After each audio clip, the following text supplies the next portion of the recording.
laboral. Eh, he trabajado 6 años en el Ministerio de Trabajo como consultor laboral del Ministerio, tanto para trabajadores y empleadores, y también he desarrollado como defensor laboral de oficio en los procesos judiciales. Actualmente trabajo como asesor para empleadores y trabajadores. Buenas noches a todos.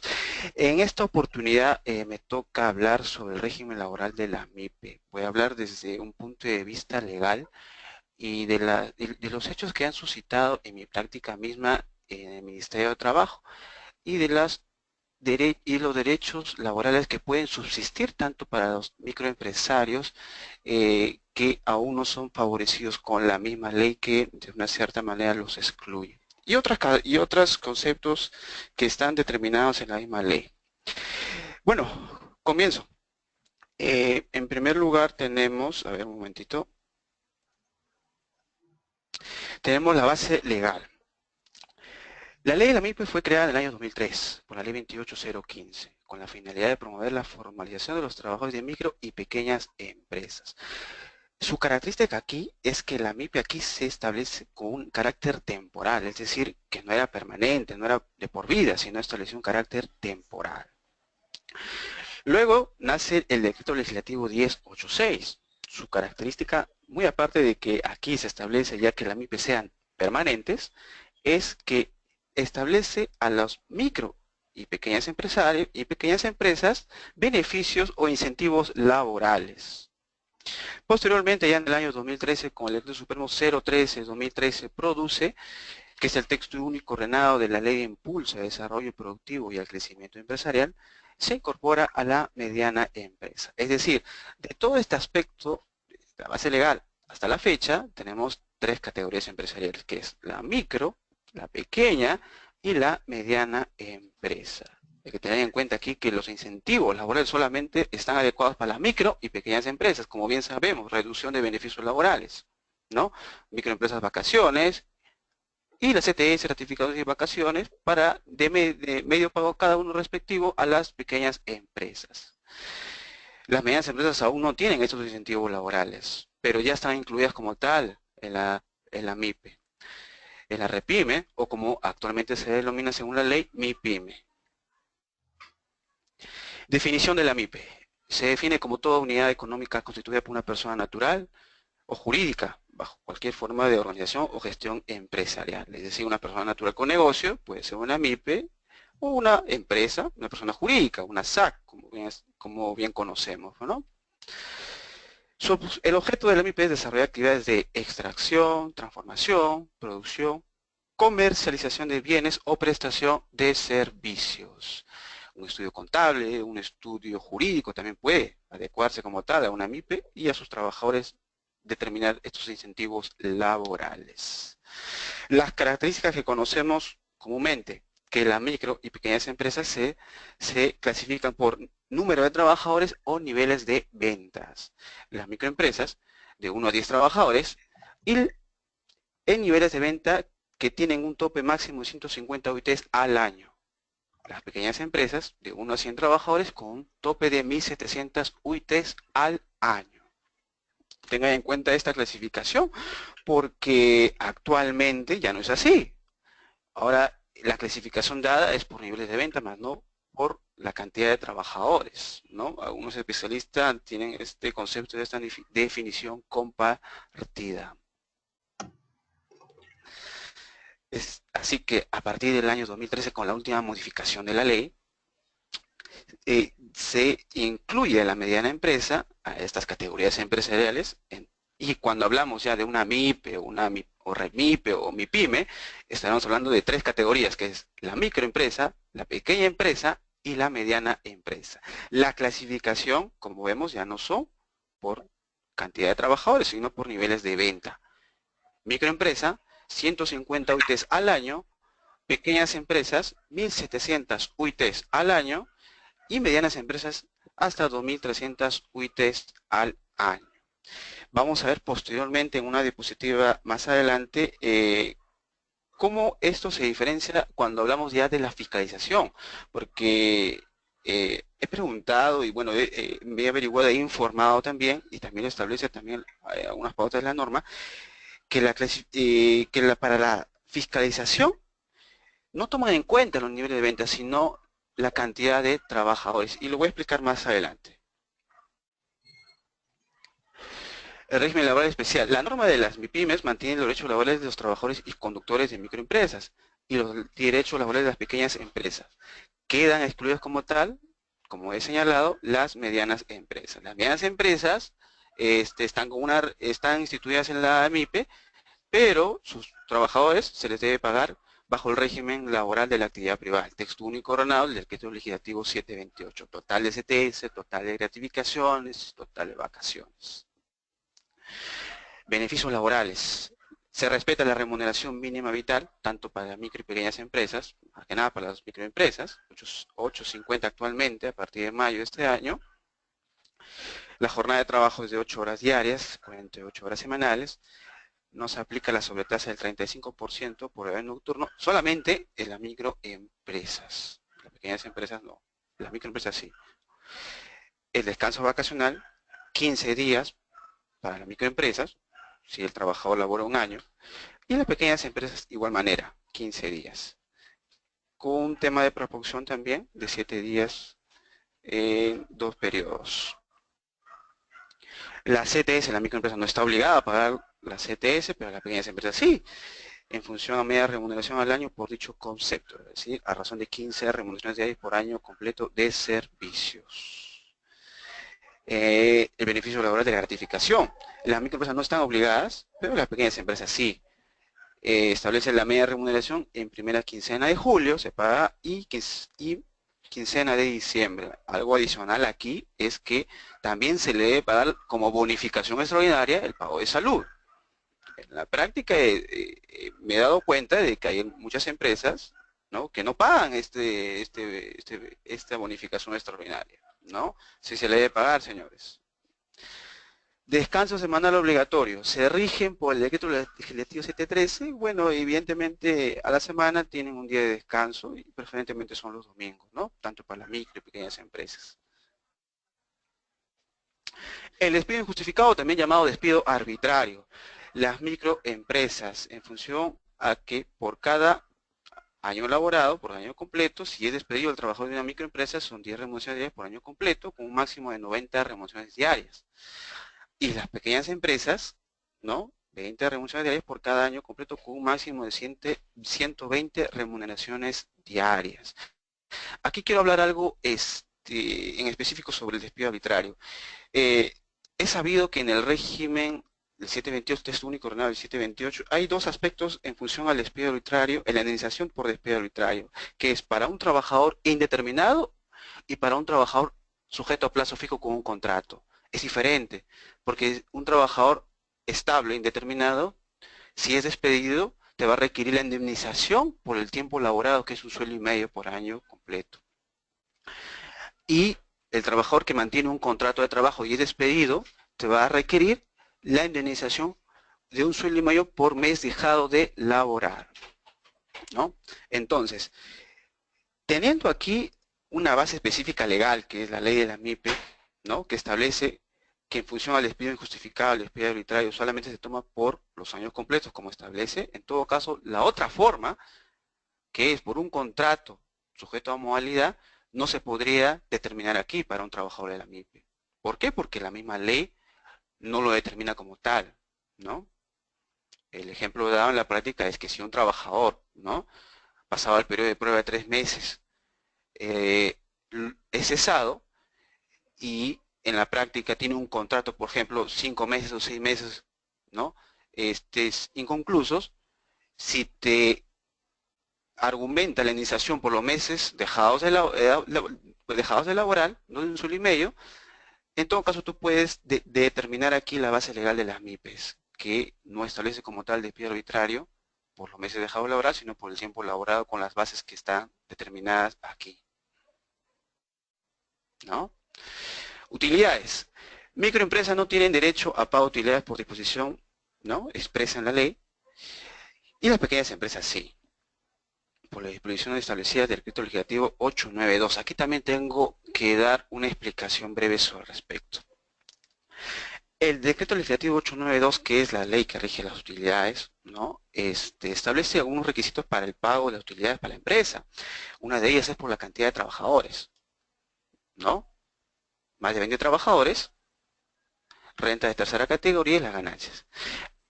Si en la práctica el trabajador de una microempresa, ahora teniendo en cuenta que ya no se clasifica por cantidad de trabajadores, sino por niveles de venta, ¿no? Un microempresario que de cierta manera tenga más de 20 trabajadores, ¿no? Y genera esta renta de tercera y genera ganancias, ¿ese trabajador le puede pedir sus utilidades? Aparentemente, posiblemente sí, ¿no? Habría interpretaciones tanto constitucionalmente, ya que eso está regido a través de la Constitución, pero la misma ley lo excluye como tal. Y lo voy a hablar posteriormente en una diapositiva. El seguro de vida ley. Los trabajadores de pequeñas empresas tienen derecho a este beneficio a cargo de su empleador, en función al decreto legislativo 688. Bueno, es opcional para las microempresas, ¿no? Esta característica es esencial. A través del 1086 se establece el carácter permanente de las MIPES. Con la 28015 estableció un periodo. Y es más, la 28015 a inicios del julio de este año, evidentemente ya no tiene vigencia. Y también lo voy a hablar posteriormente en una diapositiva. La empresa que supere los niveles de venta o número de trabajadores permitidos en un periodo de 2 años consecutivos podrá conservar un año calendario adicional al régimen laboral especial. Luego de ello pasará al régimen que le corresponda. Aquí voy a dar un ejemplo sobre esto. A ver, supongamos que una microempresa que ya sabemos que no debe superar al año de 150 OIT para que perdure esta categoría como tal, ¿no? En un año supera los niveles de venta y al otro año no. La pregunta es, ¿esta microempresa pierde su categoría como tal o no? Claro que no la pierde porque la ley fija 2 años consecutivos, ¿no? Otro ejemplo dado aquí es que si un año la microempresa supera sus niveles de venta, ¿no? Y el otro año no supera sus niveles de venta de 150 UIT, pero el tercer año sí supera sus niveles de venta, es decir, en estos 3 periodos, 2 años han superado sus niveles de venta. ¿Pierde su categoría? Tampoco, porque la ley fija 2 años consecutivos. Entonces, queda en este extremo que, de cierta manera, creo que en función a los contadores, más que nada, que pudieran apreciar este aspecto para que el negocio, la empresa que, de cierta manera, asesora, no puedan perder esa categoría como tal. Pero no, si son microempresas, en todo caso, tienen que tener en cuenta esos aspectos de la ley, ¿no? 2 años consecutivos. Pasar a pequeña empresa y esta pequeña empresa, bueno, ya pasar a una mediana empresa donde ya, de cierta manera, ya no hay condiciones de una reducción de los beneficios laborales o incentivos laborales como tal. Fiscalización de las MIPES. La SUNAFIL aplica las disposiciones contenidas en la ley 28806, que es la ley de fiscalización. En caso de las microempresas se realiza en coordinación con los gobiernos regionales, es decir, con el Ministerio de Trabajo, ¿no? Hasta aquí 2 aspectos. Las microempresas son fiscalizadas por el Ministerio de Trabajo en sí, ¿no? Por lo general es así. Y la SUNAFIL para las pequeñas empresas, medianas empresas y las demás, ¿no? Las microempresas gozan de tratamiento especial en materia de la fiscalización, ¿no? Porque hay una reducción de las multas como tal, ¿no? Y un criterio de asesoría respectiva tanto por el mismo inspector de trabajo o por el mismo Ministerio de Trabajo. Es un cuadro de multas. Es cuando el inspector detecta una falta, a ver un momentito, creo que tengo una pregunta aquí. No. Ya. Cuando el inspector detecta una falta, ¿no? Las faltas son determinadas en función a si son leves, graves y muy graves. Y por la cantidad de trabajadores afectados. Es decir, si en la práctica se da a un empresario que se ha detectado una falta, ¿no?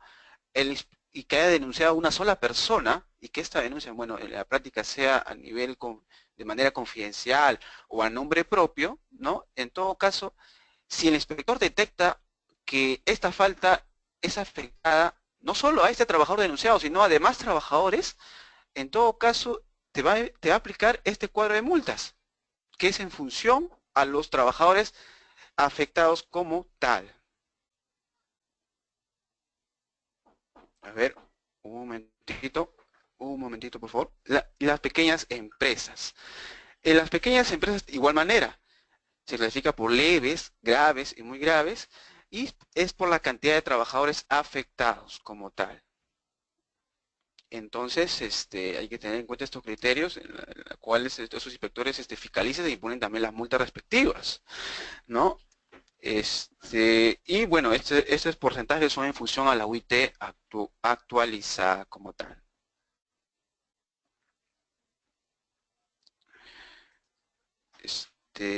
Ya. Extensión del régimen laboral de las microempresas. También se pueden establecer como microempresas las juntas, asociaciones, agrupaciones de propietarios o inquilinos o agrupaciones de vecinos. Esta característica se da porque estos en sí no son negocios. En todo caso, hay una extensión para las microempresas, para ellos, ¿no? Pero su característica esencial que debe mantener es por la cantidad de trabajadores, para estos tipos de empleadores, ¿no? Las juntas, asociaciones, agrupaciones, propietarios, ¿no? Que no excedan de 10 trabajadores como tal. Y también se aplica para los trabajadores, para una empresa de régimen agrario, que desde mi posición sería para aspectos de oficina, más no para los trabajadores de campo, pero no, ellos de cierta manera tienen un régimen laboral especial y sus beneficios laborales son diferentes.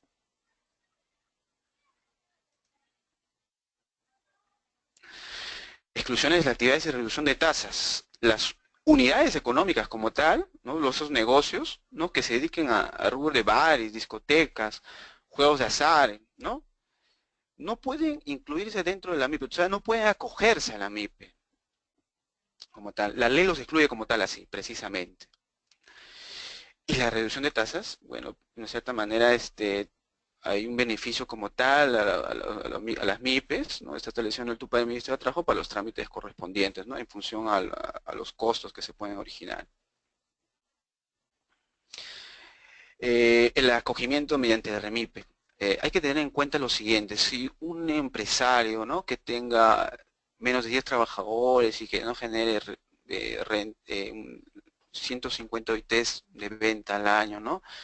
Pero no se acoge como tal por el portal del Ministerio de Trabajo, en todo caso, y no tiene su acreditación como tal, en todo caso, en la práctica no se le va a identificar como una microempresa. Tiene que seguir el procedimiento como tal está establecido, así, que es acceder a la página web del Ministerio de Trabajo, ¿no?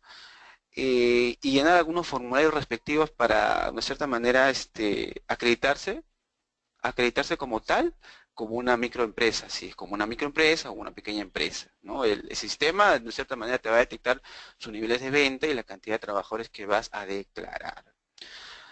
Actualmente esto está fiscalizado por el Ministerio de Trabajo, que posteriormente va a estar fiscalizado por la SUNAT. Así lo establece la última ley del año 2013. Bueno, como sabemos, ingresas al portal del Ministerio de Trabajo, consigues esa opción de Registro Nacional de Micro y Pequeñas Empresas, ingresas tu RUC, tu clave SOL, ¿no? Llenas los datos requeridos y un promedio de días, 5 días, 7 días, te dan una respuesta, ¿no? De que te acoges a la REMIPE en la categoría establecida si es micro o pequeña empresa. Ya entramos a los derechos laborales de las micro y pequeñas empresas. Cojo las micro y pequeñas empresas, ¿por qué? Porque en estas dos categorías están los incentivos laborales. Las medianas empresas están establecidas todos los beneficios sociales regidos bajo el texto único ordenado del decreto legislativo 728. ¿Ya? Se respeta la remuneración mínima vital para ambas categorías, la jornada máxima también, el descanso semanal obligatorio, que preferentemente son los domingos, 15 días de vacaciones para ambos, la sobretasa de horario nocturno, para las microempresas no, para las pequeñas empresas sí, y la CTS, bueno, está de todas maneras por ley excluido para las microempresas, tal como la gratificación. Pero las pequeñas empresas sí pagan la CTS y las notificaciones como tal, pero la mitad de cada uno. El seguro complementario de trabajo de riesgo, seguro de vida y utilidades, bueno, en utilidades aún no voy a coger. Seguro complementario de trabajo de riesgo, seguro de vida, no para las microempresas, sí para las pequeñas empresas, pero es opcional, tengan en cuenta esto para las microempresas, si el microempresario requiere de cierta manera darle esos incentivos, los puede dar, no hay ningún problema. Por la ley, utilidades no, pequeñas empresas sí. La indemnización por despido arbitrario que ya hemos hablado, ¿no? 10 remuneraciones diarias por año completo con un tope de 90 remuneraciones diarias y de 20 remuneraciones diarias por 120 remuneraciones diarias cuando hablamos de pequeñas empresas. Entramos ya a unos aspectos en los cuales yo le voy a poner mayor énfasis, ¿ya? Utilidades en las microempresas. Ya he hablado algo resumido sobre ello en una anterior diapositiva, pero acá voy a ser más extenso. El artículo 7 del decreto legislativo 1086, ¿no? Que sustituye el artículo 43 de la 28015, que es la primera ley MIPE, señala: el derecho a participar de utilidades, según el decreto legislativo 892, solo corresponde a la pequeña empresa. Es decir, hasta acá, por ley, las utilidades solamente corresponden a la pequeña empresa porque así lo establece la ley, concepto básico como tal. Pero ¿qué nos dice la Constitución? La Constitución establece que en el artículo 29 el Estado reconoce el derecho de los trabajadores a participar de utilidades en las empresas. Sabemos que la Constitución es una norma superior a la ley. Entonces, por interpretación, se puede de cierta manera aplicar a los microempresarios, trabajadores de microempresarios, pero utilidades. Teniendo en cuenta también que uno de los requisitos establecidos por ley, por las utilidades, que el decreto legislativo 892, ¿no? Que es por la cantidad de trabajadores que antes, ¿no? El microempresario no podía acceder ya que se clasificaba de 1 a 10 trabajadores, pero con esta modificación dada en el 2013 que ya se separa por niveles de venta, si un microempresario que mantiene más de 20 trabajadores y cumple los requisitos determinados en el decreto legislativo 892, podría pagar sus utilidades respectivas. Aún no se da esto por desconocimiento posiblemente o falta de fiscalización, pero es posiblemente que en los posteriores años se den algunas prácticas al respecto sobre esto. La fiscalización en las MIPES. El Decreto Supremo 015-2013-TR precisa que el ejercicio de la función inspectiva para las microempresas estará a cargo del gobierno regional, es decir, el Ministerio de Trabajo. Y ello en función a calificarlos por cantidad de trabajadores, si es de 1 a 10 trabajadores registrados en planilla. Y es en función a un listado especial que se aprueba por año, y es aprobado por resolución ministerial. Es decir, para la fiscalización del Ministerio de Trabajo, ¿sí? Inspectores del Ministerio de Trabajo, ¿no? Se van a regir en función a una lista que es aprobada. Y esta lista, entras aquí como un microempresario por tu cantidad de trabajadores declarados en planilla, y no por niveles de venta, ¿no? ¿Dónde queda la clasificación por niveles de venta, ¿no? El artículo 4 del Decreto Supremo 015-2013 establece que la SUNAFIL mantiene competencia para las demás empresas, pequeñas empresas, medianas empresas, y es aún más, microempresas que no están establecidas en este listado. Concluimos aquí, o concluyo yo aquí, es que en tema de fiscalización, se van a regir en virtud de esa lista, ¿no? Y por la cantidad de trabajadores declarados en planilla. Es así que subsiste aún en el tema de fiscalización esta característica dada por la MIPE, ¿no? De 1 a 10 trabajadores sería para el Ministerio de Trabajo su fiscalización y por demás, evidentemente, para la SUNAFIL. Este es un criterio importante porque, evidentemente, si en la práctica, desde el punto de vista del empleador, ¿no? Te supervisa un inspector que no tenga las atribuciones dadas, ¿no? Por ejemplo, yo como empresa, me supervisa un inspector del Ministerio de Trabajo, en todo caso tú podrías argumentar que evidentemente como criterio de defensa, que ese inspector no está viable para los temas de fiscalización para mi empresa, ¿no? Es muy importante esto saber, para el tema de defensa, más que nada. MIPE, ¿quiénes son los conductores de la microempresa? Es la persona natural que dirige una pequeña empresa que no se ha constituido como persona jurídica y cuenta al menos con un trabajador. También se le considera a la persona natural que es titular de una microempresa constituida una EIRL y cuenta al menos con un trabajador, a la base legal determinada como tal. Es decir, el negociante, ¿no? El conductor de la microempresa, eh, si acredita como tal, también puede de cierta manera verse favorecido, ¿no? Con estos incentivos. En este caso, estará asegurada de salud, siempre y cuando mantenga el registro de un trabajador.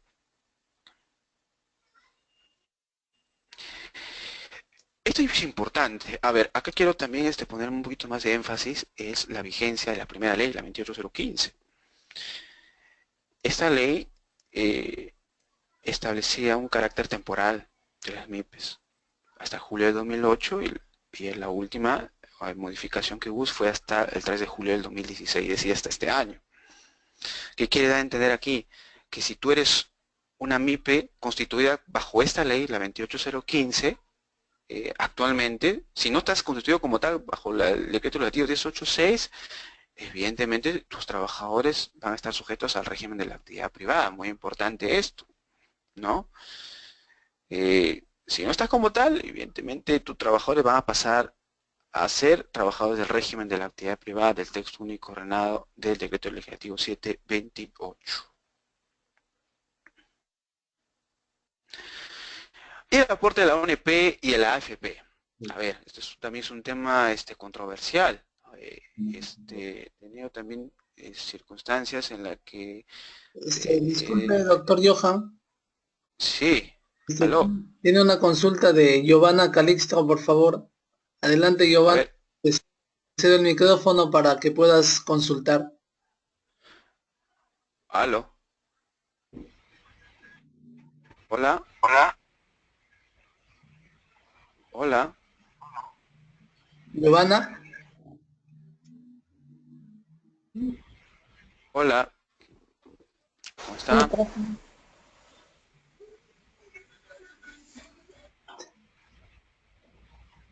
Giovanna. No escucho nada, ¿prosigo? Sí, prosiga, doctor Johan, por favor, adelante.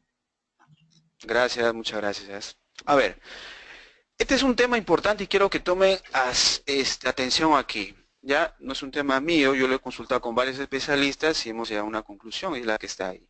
¿Ya? A ver, el aporte de la ONP y la AFP.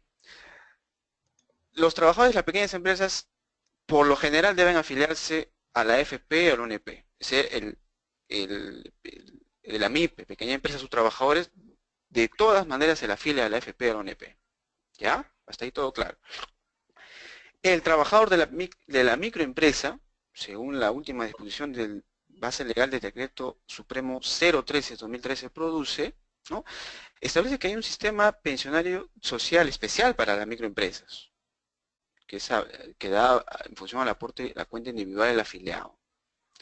Pero este sistema de pensiones para las microempresas aún no está puesto en funcionamiento. No lo está. Entonces, yo he visto y he analizado en la práctica, ¿no?, que hay microempresas que no aportan a la AFP y a la UNEP. ¿Y por qué se le da esto? ¿Por qué se le da esta atribución en la práctica? ¿No? Algunos han señalado, ¿no?, desde su punto de vista, que el trabajador no requiere que se le descuente de su remuneración.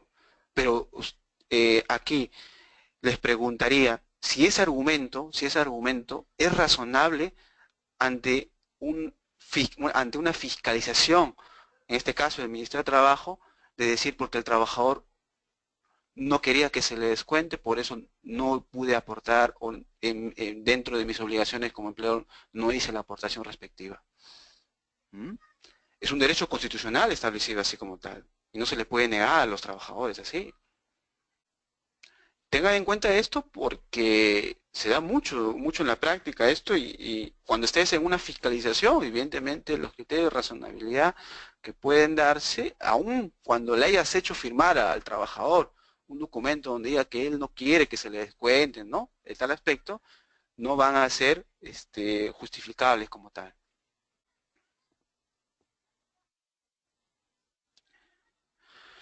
Bueno, derecho formar a sindicatos, ¿no? Actualmente las microempresas, su clasificación por niveles de venta ya no se toma por la cantidad de trabajadores. Toma en cuenta lo que lo refiere en el artículo 14 del Decreto Supremo 010/2003, el texto único ordenado de relaciones colectivas, que establece que para constituir sindicatos como mínimo puedes tener 20 trabajadores. Entonces, si en la práctica se puede dar en el aspecto dado que una microempresa que pueda tener más de 20 trabajadores, ¿no? Sus trabajadores pueden de cierta manera construir firmemente un sindicato, porque Este, cumplen el primer requisito que se establece acá en la ley. Sí, disculpe, disculpe, aló, doctor Johan, tiene una consulta del señor Carlos César Sánchez. Dice lo aló. siguiente: no acreditarse en el REMIPE implica que el régimen laboral de esa empresa es el régimen laboral general o común.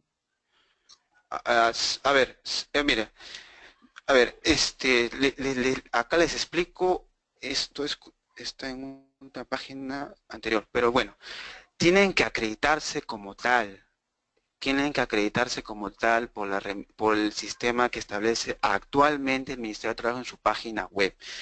Eh, Mira, esto está acá. A ver, voy a entrar al sistema, eso está acá. ¿Ven? Ahí dice Registro Nacional de Micro y Pequeñas Empresas. Le dan clic ahí y van a ingresar ahí con su RUC, su clave SOL, y en función a ello el mismo sistema en virtud de 5 o 7 días le va a dar una acreditación con un número tal. ¿Ya? Y me voy a detener aquí porque en mi práctica judicial, ¿no? En los tribunales, el Poder Judicial, de parte yo del trabajador y el abogado de la otra parte, que es el empresario, ¿no? Establecía que evidentemente se le debe pagar como una microempresa porque reunía las características como tal. Yo reúno por la cantidad de trabajadores, tengo menos de 10 trabajadores, no supero mis niveles de venta, ¿no? En todo caso, a este trabajador le debe corresponder los beneficios solamente de vacaciones.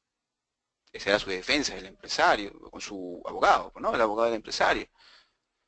Pero la misma ley establece que se tiene que acreditar como tal a través del portal de la página web del Ministerio de Trabajo. Es una acreditación dada, ¿no? En todo caso, no va a tener ni un asidero, no va a tener ni un asidero, una defensa como tal, ¿no? Si estás, sea ante una fiscalización o ante el tribunal, ante un tribunal del Poder Judicial, ¿no? Así es. ¿Puedo continuar? Muy bien, doctor. Tiene otra consulta de Aníbal Pinchi que dice lo siguiente: ¿qué pasa con las empresas que infringen las normas establecidas y que otros factores, además de las restricciones establecidas por ley, pueden generar que pierda el beneficio? ¿Me puedes repetir eso, por favor? A ver, se había cortado, no lo he escuchado bien. ¿Qué pasa con las empresas que infringen las normas establecidas y que otros factores, además de las restricciones establecidas por ley, pueden generar que pierda el beneficio? A ver. Déjame buscar. Esto acá está en la última ley. A ver, fiscalización, cobertura, asegurados, vinculación laboral. Lo que sucede es lo siguiente, lo voy a decir así. Hay unos aspectos en los cuales pierden la categoría de la MIPE. Una de ellas es que si se aprecia la vinculación económica y otros factores que están establecidos en la ley, ¿no? Grupos económicos, establección económica. Si la pregunta va por aspectos de que la empresa misma incumple en sí sus obligaciones laborales como empresa, como empleador, la ley no los excluye como tal, pero evidentemente la única exclusión que podría establecerse, es decir, lo más práctico, es por los niveles de venta o, de cierta manera, si se da el caso, en función a un criterio también por la cantidad de trabajadores, ¿no? No he visto en la práctica eso, pero sí he visto en mi práctica judicial, ¿no? Está en la última norma, no me acuerdo del artículo, pero sí he detectado en sí un aspecto de vinculación económica, ¿no? O grupo económico, eh, esta empresa, estas MIPES pierden esta categoría como tal. Y es en función a la fiscalización tanto del Ministerio de Trabajo como de la SUNAFIL. Es decir, tendría que haber una determinación por parte de ellos o un pronunciamiento por parte de ellos para que pierda esa, esa categoría en la que estamos, ¿no? A ver, ¿puedo proseguir? ¿Aló? Puede continuar, doctor Johan. Sí, para unos asistentes que están, no sé si al final creo que pueda dar mi correo, no sé si me pueden hacer una consulta respectiva por este medio, ¿no? Si el tiempo no les alcanza. Derecho a formarse indicación, bueno, microempresa que ya no está clasificada por niveles de cantidad de trabajadores, sino por nivel de venta y a la práctica tenga más de 20 trabajadores, pueden fácilmente esos trabajadores constituir sindicatos. No he visto así en la práctica que hayan constituido como tal, pero es posible que en un futuro dado sí se puedan constituir, bueno, en función preferentemente para los trabajadores, ¿no?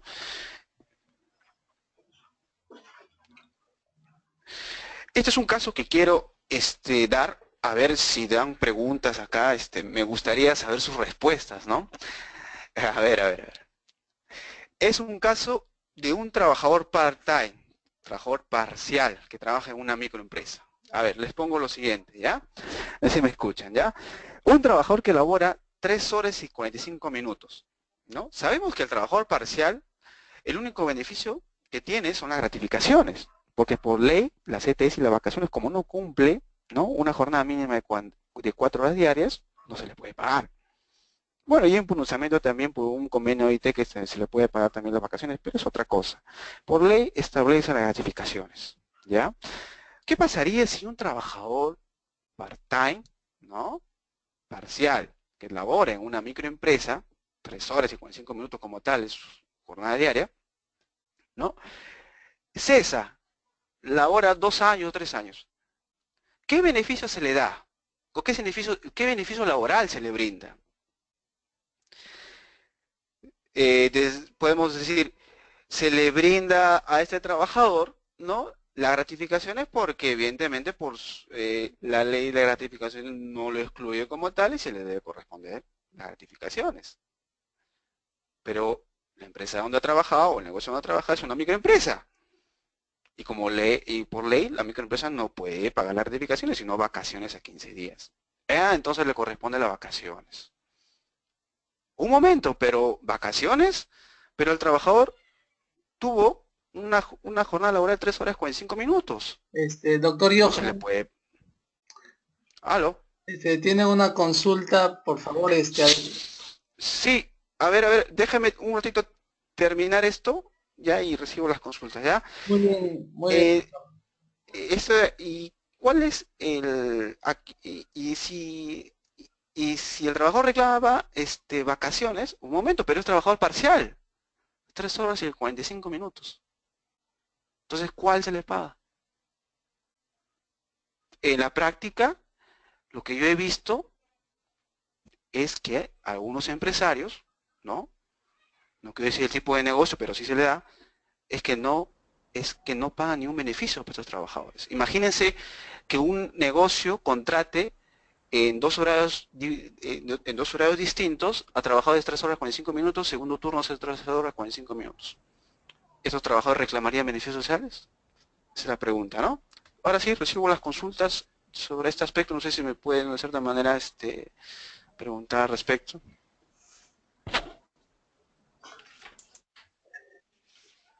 Adelante, Julio César, con tu pregunta, por favor.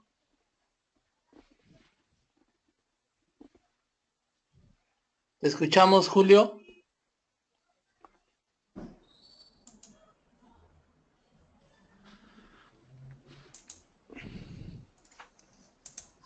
¿Qué no sé qué están haciendo?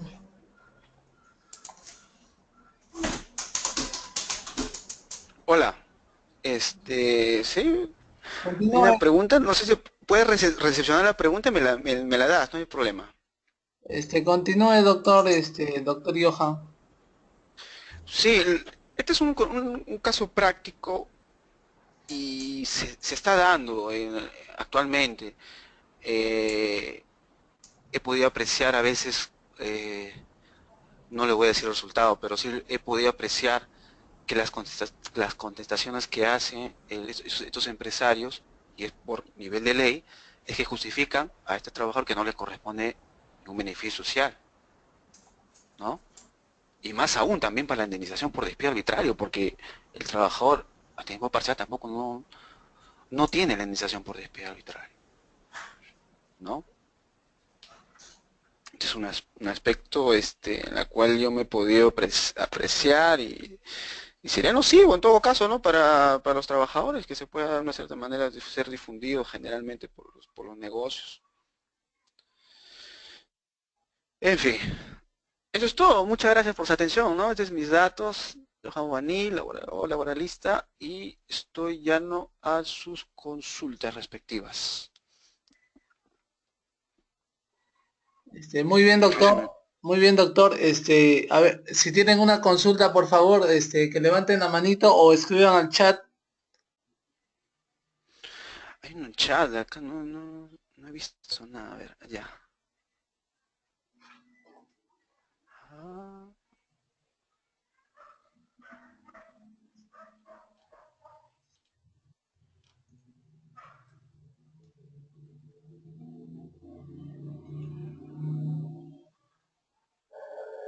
yo quisiera saber ahorita, ¿qué opinan sobre esto de acá de las utilidades, del sindicato, ¿no? Ese derecho de sindicación.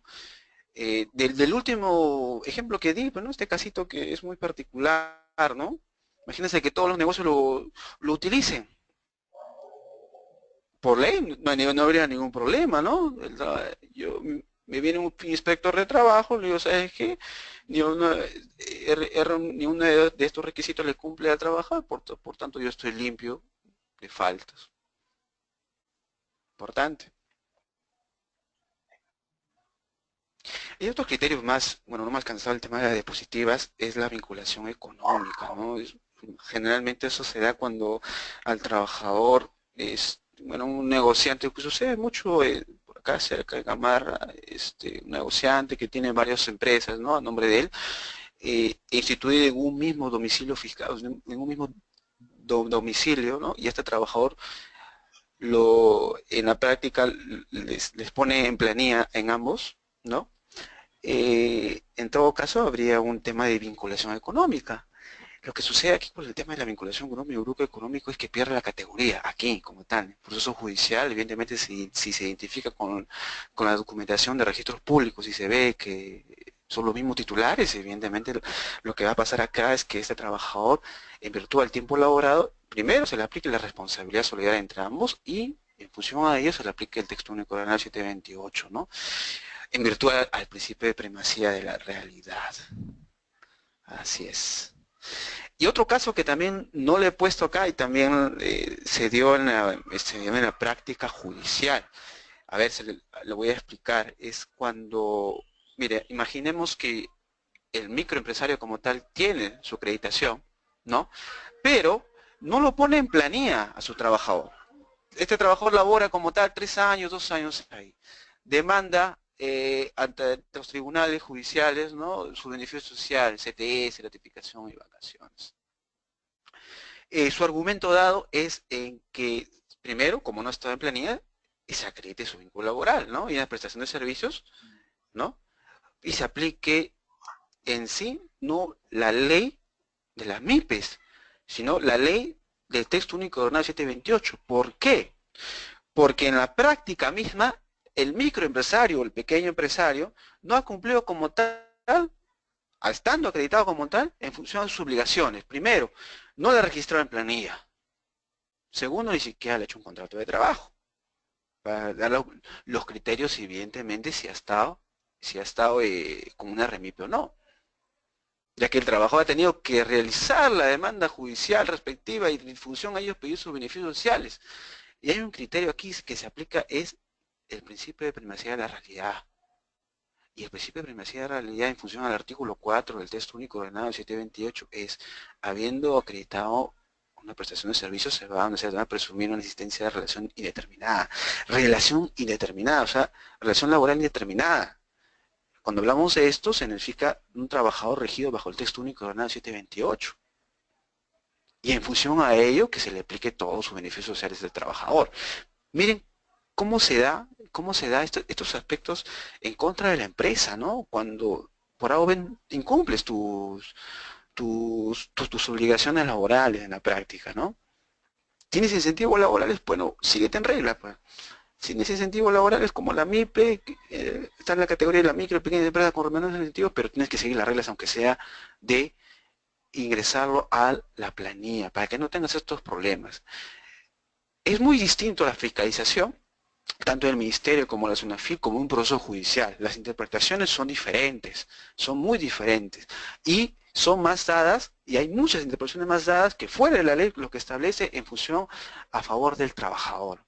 Así que si no quieres favorecerte con multas o con obligaciones que superen una cuantía determinada, en todo caso, sigue las reglas del juego que te da la ley, ¿no? La ley de la MIPE más que nada.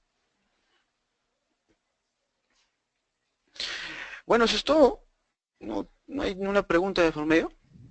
Doctor Johan, tenemos una pregunta de la estimada Yanini Reyes que dice lo siguiente. Tengo una microempresa donde trabaja una persona de 65 años. ¿Es factible inscribirla en AFP y salud? Claro, ¿no? ¿Cuál es la exclusión? A ver, hay en la ley un factor de cese, hay una causal de cese por jubilación obligatoria, pero es únicamente cumplido los 70 años, ¿no? Si el trabajador evidentemente cumplió 70 años, se le puede cesar con una carta de despido. Eh, en la práctica se da a veces que hay trabajadores que son jubilados, ¿no? Y tienen una jubilación de la ONP o de la FP que sea, pero ellos quieren regresar a sus labores. Entonces a veces se preguntan si estos trabajadores pueden laborar normalmente en planilla. La respuesta es sí, no hay ningún problema, no hay exclusión sobre ellos, siempre y cuando, claro, siempre y cuando que en la práctica misma hay una exclusión dada por, por la cantidad de la remuneración que le vas a dar. No tengo ahorita el aspecto legal ahorita establecido, pero sí, o sea, hay un criterio de exclusión más que nada para los trabajadores que ya son jubilados. Si me la hacen saber a mi correo electrónico, yo les busco esa norma y le brindo sin ningún problema, ¿no? Pero es un criterio muy importante porque establece esa exclusión, ¿no? Los trabajadores jubilados, por el tema de la remuneración más que nada.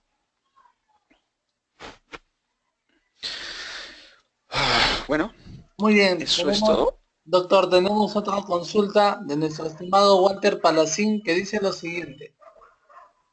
Buenas noches, tenía un trabajador al crear mi empresa y luego para inscribirme al remite me pidieron tener otro trabajador, lo cual tengo. ¿Ya? ¿Cómo lo considero a este trabajador? ¿Como trabajador de REMIPE o a partir de qué incremento otro trabajador? A ver, repíteme por favor la pregunta. A ver, se interrumpe. No le escuché bien. Tenía un trabajador al crear mi empresa y luego para inscribirme al REMIPE me pidieron tener otro trabajador, lo cual tengo otro. ¿Cómo lo considero a este trabajador? ¿Como trabajador de REMIPE o a partir de que incremento otro trabajador? No entiendo muy bien la pregunta, pero puede ser, a ver, le voy a dar un ejemplo. Eh, la ley establece que para acreditarse como una REMIPE, tú tienes que declarar usar como conductor y un trabajador como tal, ¿no? Algunas preguntas son dadas a veces al respecto. Este trabajador que yo declaro en la MIPE, cuando yo voy a hacer mi trámite respectivo, ¿no? Cuando voy a hacer mi trámite respectivo, ese trabajador que yo declaro, que ya debería estar en planilla como tal, ¿no? Este trabajador, bajo qué régimen especial está? ¿Se establece como una microempresa o como una MIPE o ya es un 728 ya que está en planilla? La respuesta es que si está con anterioridad, evidentemente está bajo el régimen 728.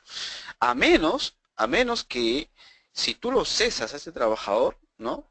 Si es cesado a este trabajador y pasa como tal un año después de su cese y tú ya tengas ya la acreditación como una MIP, como una MIPE, entonces este trabajador ya va a tener sus beneficios laborales, normal, bajo los incentivos que establece la ley MIPE. Pero si tú no respetas este periodo que está acá, que es de un año, es decir, tú lo cesas al trabajador y a mediados del año tú te acreditas como una MIPE, ¿no? Pero a los 7 meses, 8 meses, ingresas o contratas nuevamente a ese trabajador, ¿no? Y entonces no ha pasado un año. En todo caso, y como ese trabajador es antiguo, antes de que tú te hayas registrado como una MIPE, este trabajador todavía tiene los derechos atribuidos bajo el texto único ordenado del decreto legislativo 728. Eh, Cualquier consulta que me puedan hacer está mi correo electrónico ahí. No tengo ningún problema en darles una respuesta si es algo muy particular, ¿no? Doctor, tenemos otra consulta. Dice, ¿qué hacer si no hemos retenido y contamos con un documento que el trabajador solicita la no retención y esta persona nunca aportó al sistema de pensión? A ver, ese es un tema de pensiones, ¿no? Eso es que está acá. A ver, repíteme la pregunta otra vez. Está acá. A ver. ¿Qué hacer si no hemos retenido y contamos con un documento que el trabajador solicita la no retención y esta persona nunca aportó al sistema de pensión? A ver, este es un tema evidentemente muy particular y es lo que he dicho. Yo lo he conversado. Antes de ponerlo acá en una diapositiva como tal, yo lo he conversado con inspectores de trabajo, lo he conversado con especialistas. Y bueno, evidentemente no sé de dónde nace de que no se pueda aportar a un EP o al FP, ¿no? Bueno, lo único que le puedo decir es que regularice eso. Bueno, ante la AFP o la ONP creo que hay procedimientos especiales que se puedan establecer. Yo creo que la AFP y la ONP a veces ante ello brindan cartas notariales a la empresa, ¿no? Donde le dice regularice este aspecto de este trabajador porque hemos detectado durante este periodo, evidentemente usted no ha pagado el derecho a pensión. Eh, Posiblemente esperar hasta que subsista esta respuesta para poder de una cierta manera regularizar ese aspecto. Es lo que yo he visto en la práctica, es la única respuesta que se puede dar. Ahora, si me preguntan si evidentemente si este trabajador lo denuncia, alguien lo denuncia, lo que va a hacer es regularizar este aspecto, sea con la ONP o la FP. El documento que de una cierta manera haya firmado, no puede de una cierta manera tener un criterio que justifique el no cumplimiento de tus labores como empresario. Este derecho está reconocido en la Constitución. Lo que yo de cierta manera podría apreciar es para una reducción de una remuneración, ¿no? Hasta un límite del mínimo que es 850. Eso sí puedo establecer. ¿Sabes qué? El trabajador me ha firmado un documento, ganaba 1.500, ¿no? Y dice que por el aspecto, le hemos cambiado de cargo y hay un aspecto de reducción, entonces me ha firmado un documento de reducción y está su firma acá, su consentimiento. Pero respeto el tema del criterio de la remuneración mínima vital, que es 850, ¿no? Entonces, ahí sí podríamos también apreciar si ese documento es válido, ¿no? Cuidarse nomás, cuidarse de la fiscalización, que no le denuncien y bueno, esperar a que una de estas entidades, sea la FP o la UNP, bueno, le requieran, ¿no? Y de cierta manera es que colgarle el cuello al asesor que estuvo presente. Lo que sucede es que a veces estos hechos no son bien difundidos o se tergiversan, ¿no? En la realidad. Yo he conocido abogados, también contadores, a veces que mantienen un punto de vista que es respetable, ¿no? Pero a veces hay criterios que sí se deben respetar, ¿eh? Y es en función a las leyes y al rango jerárquico que se establece. Tenemos la Constitución y la ley. Y cuando hablamos de temas laborales también hay una función más que son interpretaciones y principios más que nada, ¿no? Que la gran mayoría de casos son a favor del trabajador. ¿No hay otra pregunta más?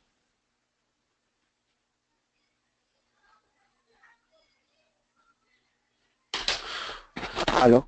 Tenemos otra consulta, doctor, de Yanini, que A dice ver, a lo ver, a ver. siguiente. Si mi trabajador deja de laborar a los 70 años, ¿tiene derecho a e-salud posteriormente? Porque solo aportó 5 años a e-salud. ¿O debo continuar pagando? Con normalidad. Pero lo que sucede es que anteriormente lo que yo he dicho es En el texto único ordenado 728 hay una causal de jubilación obligatoria cumplido los 70 años. Es decir, si el trabajador ha cesado, evidentemente ya no había ninguna obligación contra el trabajador, ni mucho menos pagarle remuneración, ni nada, porque cesa, pues, ¿no? Así es. Ahora, hay un criterio que se establece aquí y también he podido apreciar. Es el siguiente, ¿no? Un trabajador, bueno, más de 70 años, que ya es jubilado como tal, y al ingresar en planilla, ¿no? Al ingresar en planilla, eh, como obligación el empleador también tiene que hacer sus aportaciones a la ONP, a la AFP. Entonces, ¿se le puede dar o no se le puede dar? El criterio lo que yo he visto en unos empresarios, la salida más eh, razonable para ello, teniendo en cuenta que tiene en sí obligaciones, ¿ah? Obligaciones como empleador, ponernos en planilla, respetar el tema del régimen pensionario, salud, ¿no? Sabe que tiene obligaciones y esas las debe cumplir como tal, ¿ya? Entonces, en tema de pensionarios, la ONP, la FP, si está la ONP, bueno, aporto a la FP, no hay ningún problema, voy a trabajar, ¿sabes qué? Le dice, tú tienes a ONP, esto puede colisionar, ¿no? Posiblemente con tu derecho a pensión, que está ahí, pero no voy a chocar nada contigo, sino teniendo en cuenta que tengo mis obligaciones, te voy a aportar a la FP, ¿no? Así es. Eh, es muy bien, sí, la ¿terminamos? explicación. Sí, con eso, damos concluido ya, las preguntas y más consultas ya a su correo del expositor, conforme ha indicado en sus diapositivas y lo mencionado. Sí, y bueno, quiero agradecer, bueno, por esta oportunidad que me ha brindado ahorita el grupo contable. Espero que me puedan que me puedan invitar posteriormente en otros aspectos de temas, ¿no? Por ejemplo, la gratificación, los beneficios sociales que se puedan plantear, ¿no? Y yo con gusto estoy ya no apoyar, informar respecto de esto. ¿Ya? Dejo acá mis Muchas números y gracias, teléfono. muchas gracias por su exposición, doctor Johan, y esperamos y estamos agradecidos a los participantes y les esperamos en otra oportunidad. Con Grupo Contable Gracias a ustedes. hasta una próxima oportunidad. Gracias. Gracias, gracias. Buenas noches a todos.